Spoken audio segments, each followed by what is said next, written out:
harap ka na naman sa phone mo. Ano, nagkita lang ba tayo para magganyan ka? Naghahanap ako ng magandang regalo. For me? For my sister. But I'm your sister. You're my sister from another mother. Nga pala. Mahilig kasi yung kapatid ko sa mga lipstick, lip tints. Hindi ko naman alam kung ano ibibigay ko sa kanya. Parang lahat meron na yata siya. Lahat meron na siya? Oo, parang every Korean brand sa tinitignan ko, meron na siya. Meron na ba siyang EB Matte K-Beauty Lipsticks? EB? Ano yun? Edibaw? Wow, ang saya, ang funny, ang lap trip! EB as in Ever Belena, they released this new collection na merong lightweight formula that reveals vivid pigmented trendy colors in just a few swipes. Anong mga shades yan? I present to you the Marshmallow Berry, Paradise Nude, Daily Coral, Auburn Delight,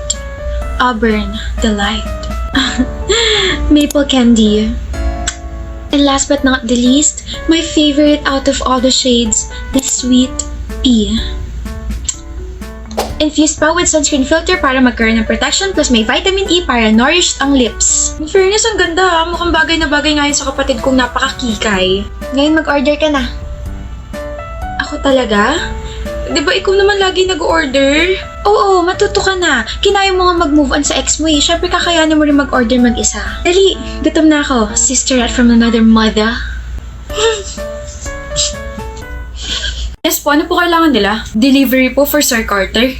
Ay, wala po akong in-order. Sir, tama po kasi yung address and I think sa'yo po talaga nakapangalan. Nanalo ako sa raffle. Akin na po, 42,995 po plus 10 dun sa gate. Po? COD po to, sir. Gina! B! Tulong! B! Ano ba yun? Ang aga-aga napakaingay mo. COD, nakapangalan sa akin. Pinagtitripon ako. Aminin mo na. Ano yung binili mo? B, hindi! I could never! Ikaw lang nakakagawa niyan. Kuripot kaya ako. Visit na to. Akin na po, kuya. Okay na po. Salamat po. Pasok! Favoritism. Bakit di ka siningil? Kasi po, pinagtitripan ka lang namin. O regalo ko sa'yo advance happy birthday. Sa akin talaga to? Di naman pinakaba mo naman ako. Oo, tapos mamaya sisingilin na kita. Basag trip ka, no? Ano to? Laptop. Laptop? As in laptop? Nasira ang laptop mo, diba? Kaya binila na kita. Shucks, Gina! This is the Asus VivoBook Go 15 OLED! Yan yung tinitignan mo sa mall kaso ayaw mong bilhin kasi sabi mo maayos mo pa yung luma mong laptop. Also, nakuha ko yung laptop na yan through the Asus School for School promo. Kaya may freebies na worth 3,500. Asus Tumbler, USB, at saka Desmat. B, I can't believe this is happening right now. Thank you so much. And yes, I've been wanting this laptop kasi this is a 15-inch OLED display with 180-degree hinge. Diyos ko po, akala ko nasira na. Meron din tong latest AMD processor kaya expected na mabilis ang performance nito. Di na ako magtitiis doon sa lumang laptop ko na parating nagahang. Ano pa? At alam mo ba na itong laptop na to ay mayroong military grade feature? Ibig sabihin kaya mag-operate ng laptop na to in any working environment. You're welcome. Ngayon, bayaran mo na. Huh? Bayad. Okay, bayaran mo gamit Kiss. Basic, gusto mo may hagpe. Automatic na yun. You won't post anything, babe? Nakakamot ka kaagad sa batok mo. Wala pa nga ako masyado sinasabi, Blaze eh. Ipapagawa ka na naman eh. Para namang labag na labag sa kalooban mo. Nakakainis ka na kasi. Kasi mag-iisang taon na tayo pero miski isang photo ko ayaw mong i-post or i-story. Miski sa wallpaper mo ayaw mo. You don't even take pictures of me. Or you don't even compliment me. Ano ba Katleya? Nakakarindi na yung boses mo. Alam mo ba yun ha? Ayaw ko nga. Ayaw kong i-post ka kasi ang hassle. Mag-picture ka na lang sarili mo. I-story mo, i-post mo, i-hype mo sarili mo. Pero kapag ibang babae, nagagawa mo mag-comment sa mga post nila. Na ang ganda nila, na ang cute nila, na bagay sa kanila yung mga damit nila. Pero sa akin, ang hassle. Dadrama ka na naman. Karindi! Sa tenga. Basic. Maliit na bagay lang naman yung hinihingi ko. I just want you to appreciate me. Diyos ko, parang yun lang. Never mo akong tinrato na girlfriend mo. Alam mo ba yan? Tiga utos, pwede pa. Katleya, bili mo nga ako ng Yossi. Katleya, bili mo kami ng mga kaibigan ko ng alak. Katleya, ninisin mo yung kwarto ko. Katleya, gawin mo yung assignment ko. Ano ba kita natiis? Kasi mahal nga pala kita. Nakakapagod din pala, no? Yun na nga lang yung silbi mo, nagre-reklamo ka pa? Alam mo, tama nga yung mga tropa ko eh. Maarte ka. Kaya dapat sa'yo palaging inuutusan para magtanda.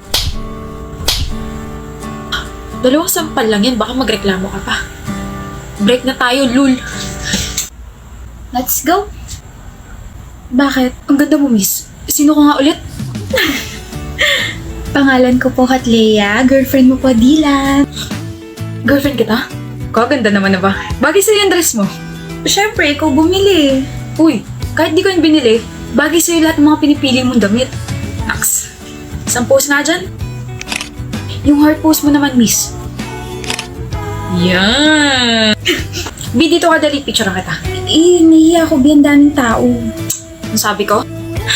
Flaunt and pose. Tama. Flaunt and pose. Yan! Nakaganto, babes. Smile. Tapos tingin ka sa gilid, pakita mo yung nakakahiwa mong jawline. Visit. Yan! Ang ngiti parang in love ah. Tagal na. So happy for you, Frenny. Binigyo ka lang ng ex mo dati, pero ngayon kulang na lang mag-slide ka sa baghari mo. You and your words talaga. Ang tanong ng taong bayan, nasa tamang tao na ba? Oo.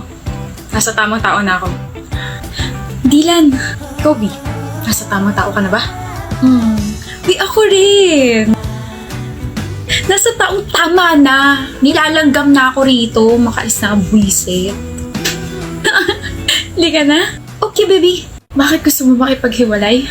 I'm sorry, Aubrey. Kailan, bakit nga? Sabi mo forever na tayo. Sabi mo never ka makikipag-break sa akin. Bakit ganito? Anong ginawa ko para magkaganito ka? Hindi kasi tayo compatible. Hindi compatible pero umabot tayo 1 taon. May mga ganun talaga, Bri. Late na nilang nare-realize na hindi pala sila para sa isa't isa.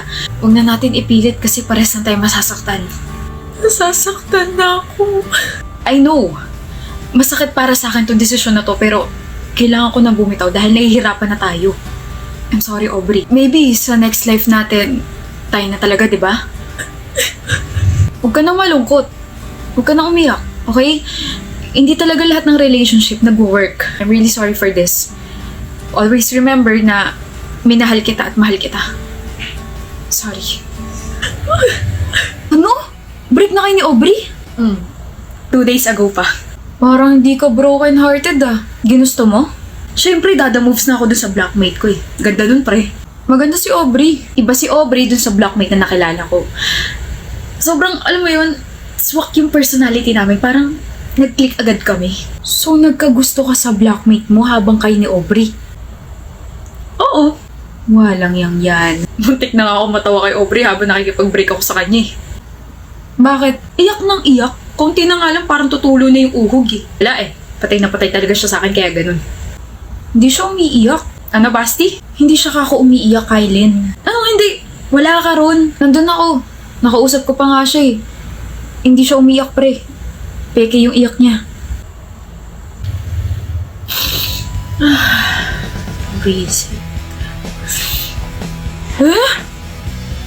Basti? Kayo na ka pa nandyan? Oo. Sorry, pero... Huh? Umiiyak ka lang, diba? Tapos, biglang... Wow, ang bilis namang mag-shift na emotions mo. Hindi naman ako naiyak. Pero, tingin mo nasaktan ako sa pakikipag-break ni Kylen? I already prepared myself kasi alam ko may bago na yung buwisit na yun. Ano raw sabi niya? Masakit para sa kanya yung desisyon na ginawa niya? Maybe sa next life kami na talaga? Sarap isuka ng mga kinain ko kanina. Shocks, kinikilabutan ako. Pero bakit ka umiyak kung ganun? Kasi natutuwa si Kylen kapag umiiyak ako. Feeling niya, kinagwapo niya na iniiyakan siya ng mga babae. So hello, I'm a theater actress.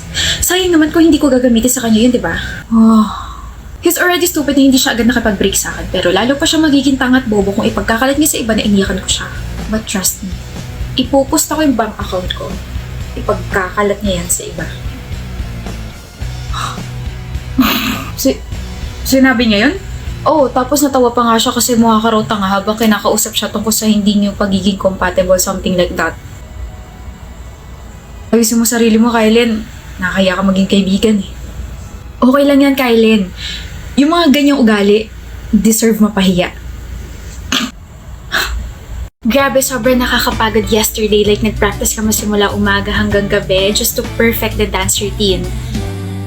Pumunta lang ba ako dito sa bahay niyo para panoorin ka mag-cellphone?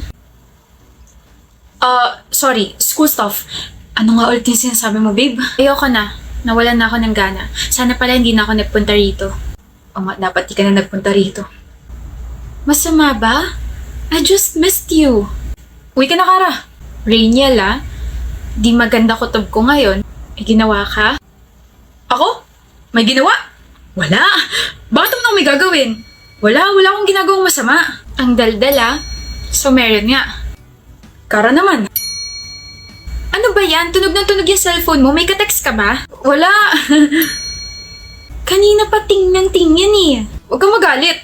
Na ayaw mo ko nandito. Pangalawa, habang nagkukwento ako, nakatuto ka lang dyan sa cellphone mo. Pangatlo, may text ng text sa'yo. Puyat ka lang. Uwi ka na. Rainiel naman. Umuwi ka na. Patingin mo na ako ng phone mo. Ayoko. Umuwi ka na, Kara. Ihahatid naman kita eh. Akin na sabi yung phone mo eh. May sarili ka namang phone. Bakit hindi yan yung tignan mo? Stay right there. Kara! Kabadong-kabado ah. Sir, nandito na po yung delivery for Miss Kara Andal. Sir, mukhang wala pong tao rito sa bahay nila. Sir, balik po ba ako? Sir? Sir, reply ka na, ngalay na po ako. Bigat nitong package para sa girlfriend niyo. Sir, kakainin ko tong donut. Sige ka, tapos iuuwi ko tong basket of flowers. Wala kang kalandian. Si Kuyang delivery guy pala yung katext mo. Bakit ka kasi pumunta rito ng pabigla-bigla eh? Ayan tuloy, wala magre-receive ng surprise ko sa'yo sa bahay niyo. Sorry na, mali ko ba? Nakalimutan ko lang na lagi mo pala akong binibigyan ng assurance. Dapat kasi sinabi mo. Eh di hindi na surprise yun. Tuktukan kaya kita dyan. Replyan mo na. Ano sinabi mo? Sabi ko palabas na tayo, wait siya na 3 minutes kasi matapat lang ng bahay niyo yung bahay